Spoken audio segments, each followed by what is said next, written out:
नागपूर महानगरपालिका निवडणुकीसाठी उमेदवारांची घोषणा झाल्यानंतर भाजपनं आता आपला जाहीरनामा तयार करण्यास वेग दिला आहे। जनतेशी थेट संपर्क साधत भाजपनं QR कोड आणि गुगल फॉर्मसह विविध माध्यमातून नागरिकांकडून सूचना मागवल्या आहे।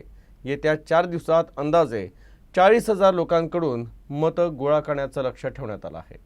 भाजपनं संपूर्ण जनसहभागासह नागपूर महानगरपालिका निवडणुकीसाठी आपला जाहीरनामा तयार करण्याची प्रक्रिया सुरू केली आहे। यावेळी भाजप आपल्या जाहीरनाम्यात जनतेच्या मागण्या समाविष्ट करण्यासाठी शहरात एक व्यापक जनसंपर्क मोहीम सुरू करत आहे। या मोहिमेचा एक भाग म्हणून पक्षाच्या 42 आघाड्यांमधील अधिकारी घरोघरी जाऊन नागरिकांकडून सूचना गोळा करतील। युवा मोर्चा, महिला मोर्चा, अल्पसंख्याक मोर्चा आणि अनुसूचित जमाती मोर्चा शनिवारी आणि रविवारी विशेषतः सक्रिय असतील। पक्षानं पुढील 4 दिवसात नागपूर शहरातून अंदाजे 40,000 सूचना गोळा करण्याचे लक्ष्य ठेवले आहे। प्राप्त झालेल्या सर्व प्रमुख सूचना 10 तारखेला प्रसिद्ध होणाऱ्या भाजपच्या जाहीरनाम्यात समाविष्ट केल्या जातील। शहराध्यक्ष दयाशंकर तिवारी यांनी नागपूरकरांना QR कोड आणि इतर डिजिटल माध्यमांद्वारे त्यांच्या सूचना सादर करण्याचे आवाहन केले आहे, जेणेकरून जाहीरनामा केवळ पक्षाच्याच नव्हे तर जनतेच्या अपेक्षा आणि गरजा देखील समोर आणू शकेल। यामुळे शहराच्या सर्वांगीण विकासासाठी दिशा निश्चित करता येईल। महानगरपालिका निवडणुका भाजपनं आपल्या जाहीरनाम्यासाठी जनतेकडून सूचना मागवल्या।